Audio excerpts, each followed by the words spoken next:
রাজধানীর উত্তরায় milestone school and কলেজে বিমান বাহিনীর প্রশিক্ষণ বিমান ঘটনায় বহু হতাহতের শঙ্কা করা হচ্ছে। এখন পর্যন্ত আহত ১৫০ জনের বেশি, গুরুতর আহত ৪৮ জন। শিক্ষার্থী সহ ৬০ জনকে নেওয়া হয়েছে বার্ন ইনস্টিটিউটে। বিমান বিধ্বস্তের পর থেকে আহতদের জাতীয় burn institute, Dhaka medical college হাসপাতাল, কুর্মিটোলা হাসপাতাল, উত্তরা আধুনিক মেডিকেল সহ হাসপাতালগুলোতে নেওয়া হচ্ছে।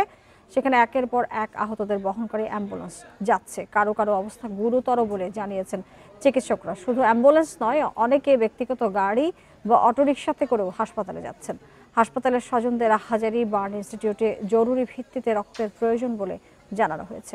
আহতদের জন্য এমার্জেন্সি হটলাইন চালু করা হয়েছে। আহতদের হাসপাতালে নিতে মেট্রো রেলের বগি রিজার্ভ করা হয়েছে। এই ঘটনায় এখন পর্যন্ত ১৯ জন নিহত হয়েছেন।